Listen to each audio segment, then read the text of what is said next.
the ones that are part of it, I guess. Diary of a Wimpy Kid. I think for the sake of having this be more entertaining than serious, I personally would choose Diary of a Wimpy Kid, and then we can work our way up after I finish it, because I mean, it's a short book. There's got to be like 25 words a page. And I'll show you guys the pictures just like a good teacher reading a book would do. So, since there's one person here, you get to decide what book we read. And if it's my phone that's open on this, then I will be disappointed.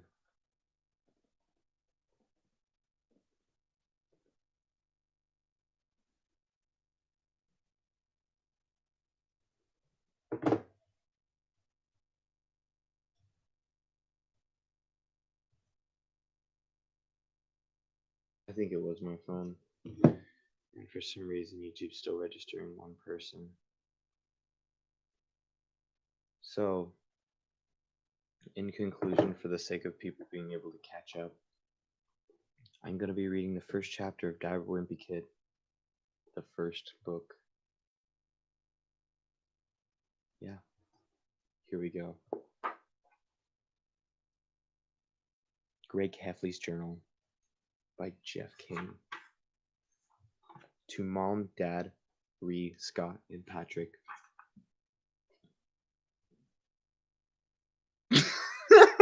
No, my gosh. Someone, the past kid who wrote it or read it, said this is the funniest.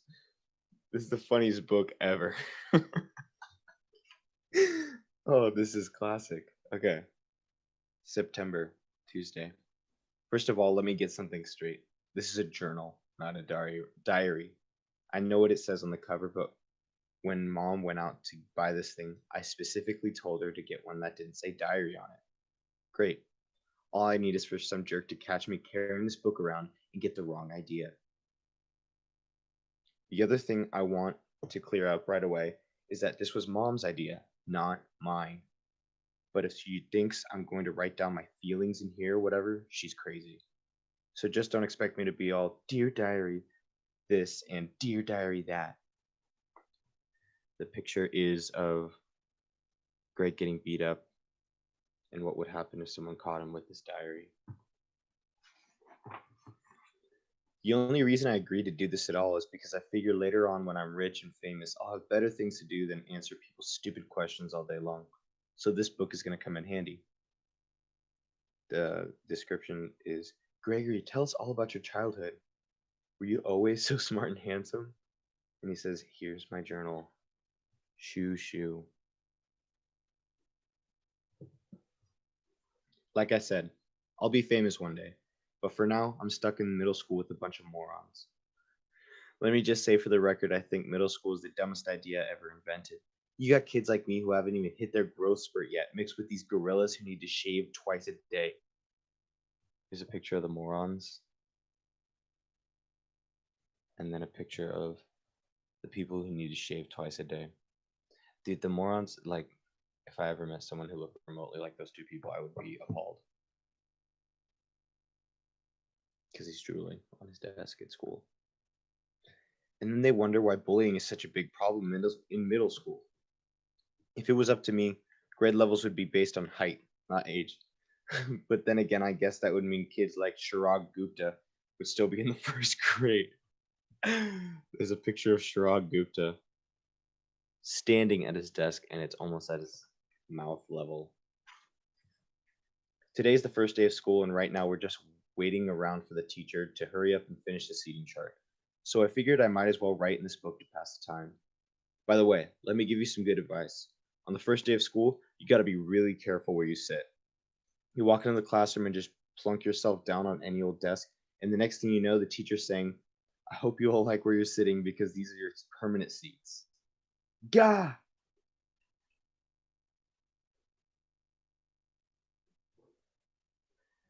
So in this class, I got stuck with Chris Hosey in front of me and Lionel James in back of me.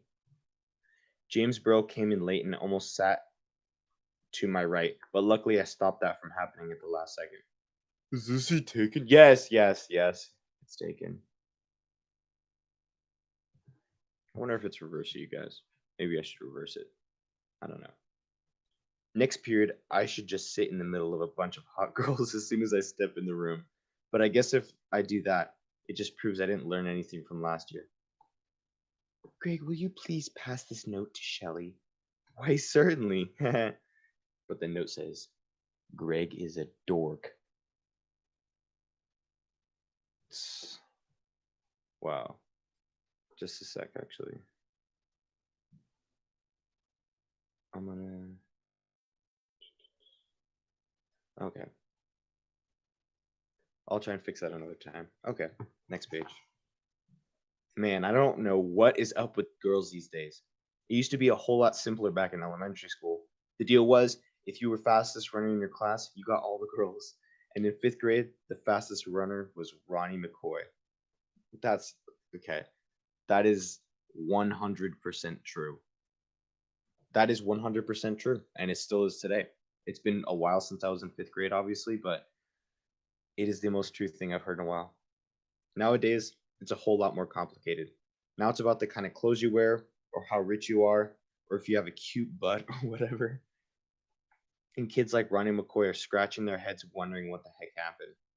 The most popular boy in my grade is Bryce Anderson. The thing that really stinks is that I have always been into girls, but kids like Bryce have only come around in the last couple of years. Why? He's always been into girls, okay. I remember how Bryce used to act back in elementary school.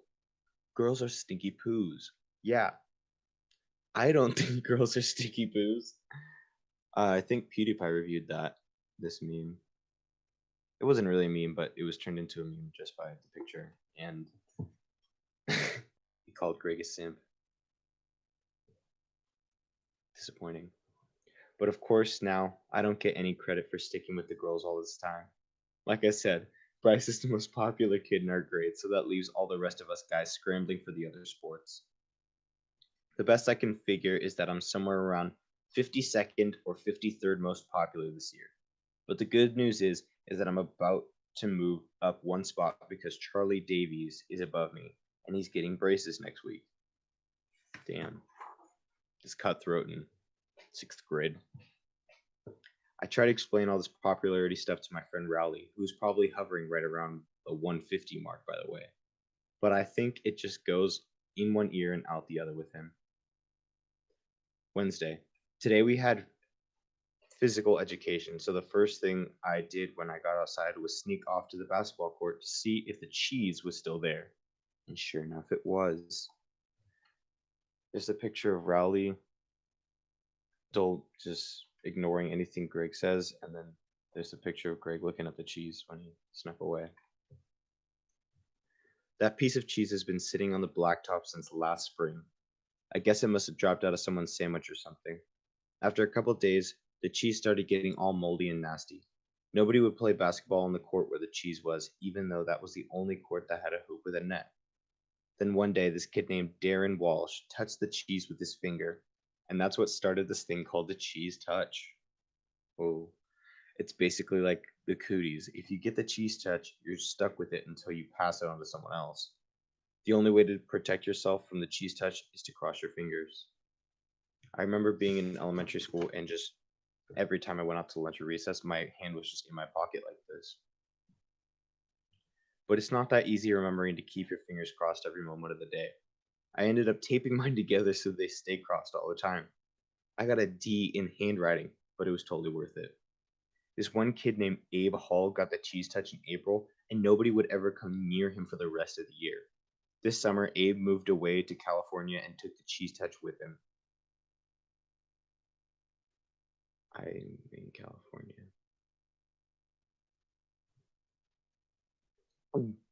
I'm scared. I just hope someone doesn't start the cheese touch up again because I don't need that kind of stress in my life anymore.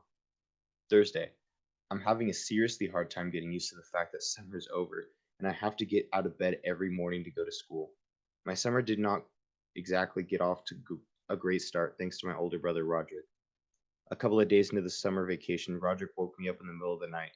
He told me I slept through the whole summer, but that luckily I woke up just in time for the first day of school. Shoot, he says. Roderick's he's so cool. You might think I was pretty dumb for falling for that one, but Roderick was dressed up in his school clothes and he set my alarm clock ahead to make it look like it was the morning. Plus, he closed my curtains so I couldn't see that it was still dark out.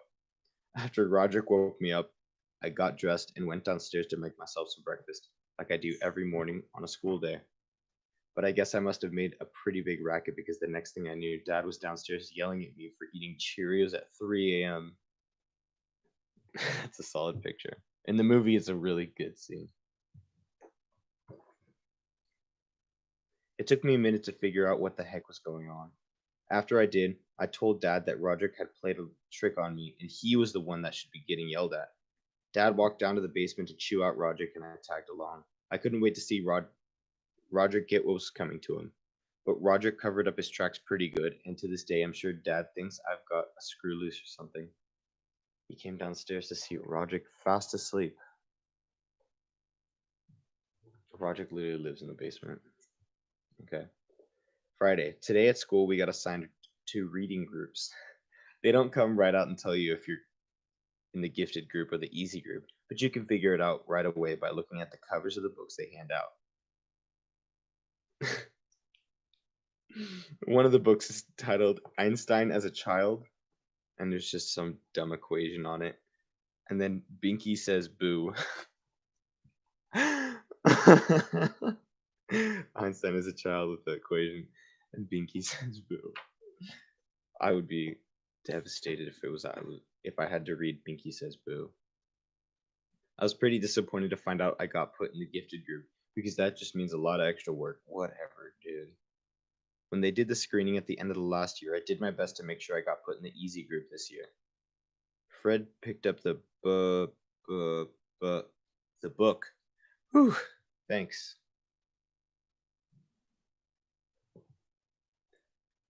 Mama's real tight with our principal, so I'll bet she stepped in and made sure I got put in the right gifted group again. Mama's always saying I'm a smart kid, but that I just don't apply myself. But if there's one thing I've learned from Roderick, it's to set people's expectations really low, so you end up surprising them by practically doing nothing at all. Roderick, I want your dirty underwear off the kitchen table before I get home from work. Oh my. And then they're gone, and he's surprised. Appalling, Roderick. Actually, I'm kind of glad my plan to get put in the easy group didn't work. I saw a couple of the Binky Says Boo kids holding their books upside down, and I don't think they were joking. Okay, Saturday. Well, the first week of school is finally over, so today I slept in. Most kids wake up early on Saturday to watch cartoons or whatever, but not me. The only reason I get out of bed at all on the weekends is because eventually I can't stand the taste of my own breath anymore. Oh, that's gross, dude. I thought he was gonna say something about the sun being in the background. Oh, does that say 120? Won't catch me sleeping past 10. Unfortunately, Dad wakes up at 6 in the morning, no matter what day of the week it is, and he's not real considerate of the fact that I'm trying to enjoy my Saturday like a normal person. There's a picture of him doing work on a Saturday morning. I didn't have anything to do today, so I just headed up to Rowley's house. Rowley is technically my best friend, but that is definitely subject to change. I've been avoiding Rowley since the first day of school when he did something really annoyed me. We're getting our stuff from our lockers at the end of the day, and Rowley came up to me and said, "Hey, want to come over to my house and play?" Right next to the big guys. I've told Rowley at least 1,000,000,000 times now that we're in middle school. You're supposed to say hang out, not play. But no matter how many noogies I gave him, he always forgets the next time. I've been trying to be a lot more careful about my image ever since I got to middle school, but having Rowley around is definitely not helping. I met Rowley a few years ago when he moved into my neighborhood. His mom brought him this book called How to Make Friends in New Places. He came to my house trying all these dumb gimmicks. Knock knock. Huh? Thermos. Excuse me? Thermos be some way to tickle your funny bone. Say what?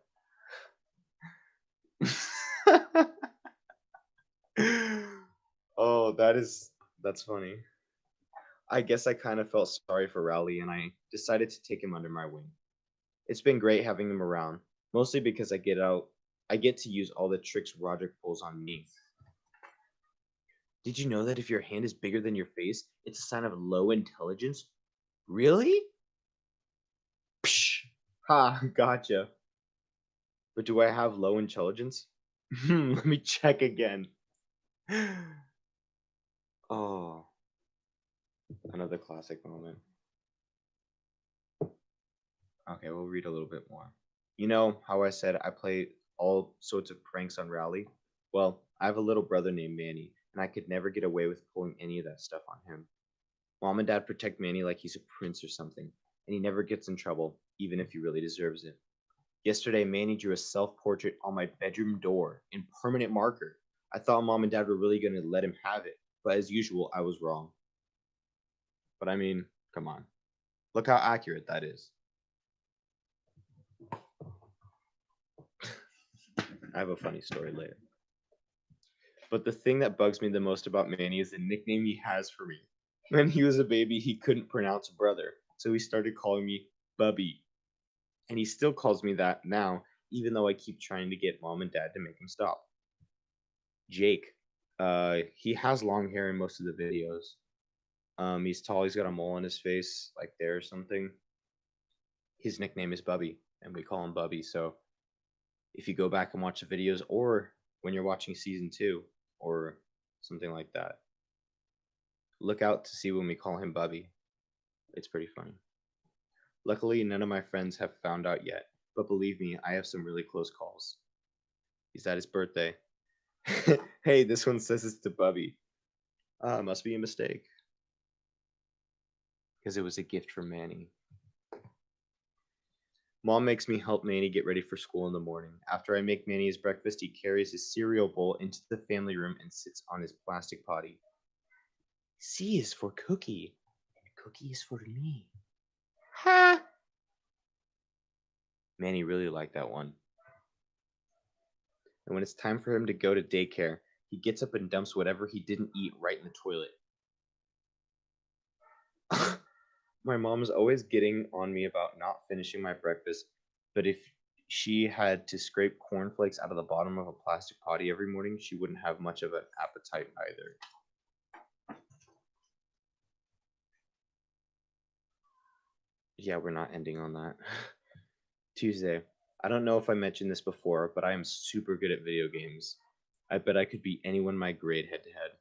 Unfortunately, my dad does not exactly appreciate my skills. He's always getting on me about going out and doing something active. So tonight after dinner, when dad started hassling me about going outside, I tried to explain how video games you can play sports like football and soccer, and you don't even get hot and sweaty. What a classic presentation to the father. But as usual, Dad didn't see my logic. Dad is a pretty smart guy in general, but when it comes to common sense, sometimes I wonder about it. Greg gets thrown outside. I'm sure Dad would dismantle my game system if he could figure out how to do it, but luckily the people who make these things make them parent-proof. Dang nab, these fancy gadgets!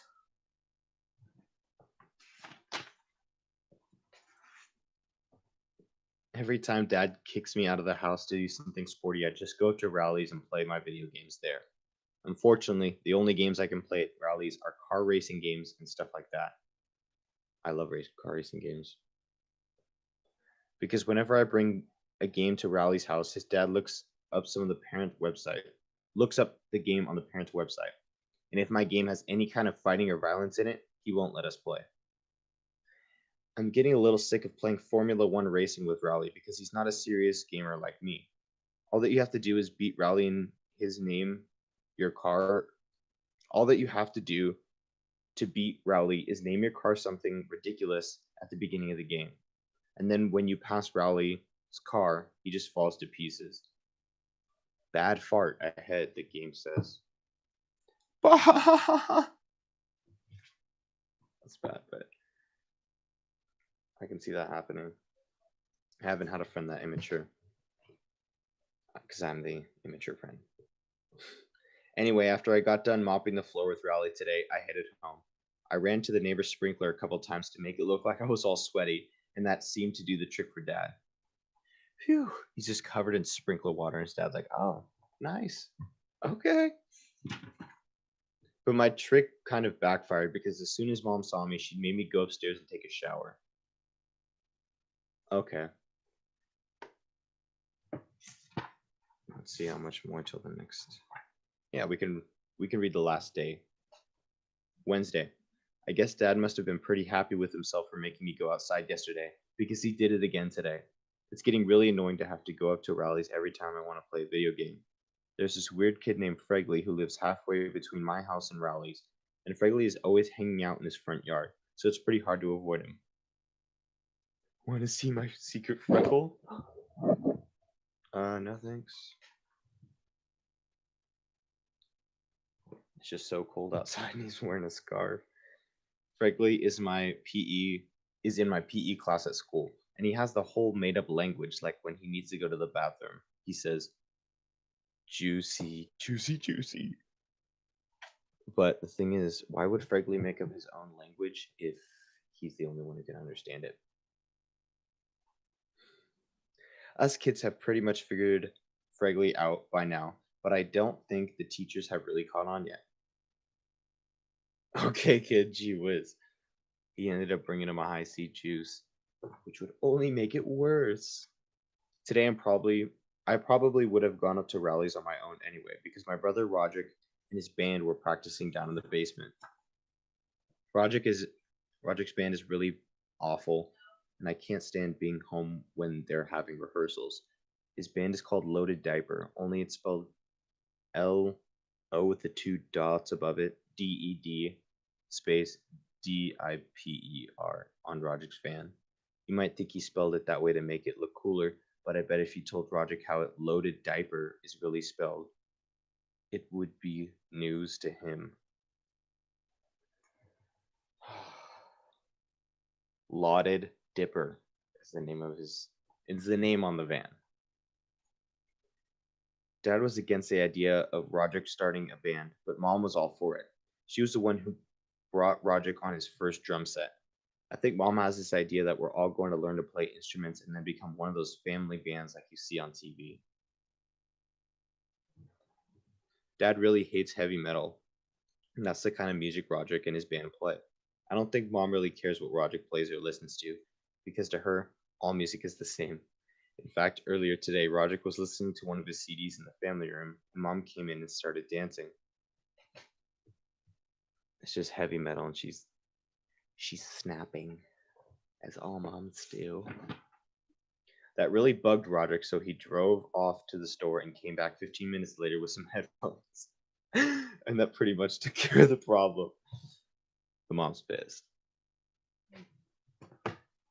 Okay, now to find a bookmark. I'm looking just at my desk right here.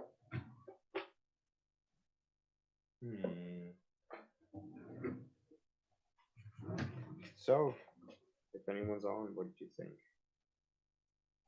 If anyone's on, what did you think? Oh, you loved it. Oh my gosh. I'm so glad, because I'm going to keep doing it until people watch. So, we're going to use this little instructional booklet that came with my PC as the bookmark. So we're stopping here on page 32. I'll remember. And that's today's reading of Diary of a Wimpy Kid. For the sake of me not getting copyright striked, I own 0% of the words that I just read from this book and 0% of the illustrations. They all belong to Jeff Kinney. And The good people at Amulet Books, New York. I own none of this. I just read it to make people realize how good of a book it is, so that they might go buy it just to have on their shelves. All right. That's about it. I'll see you later.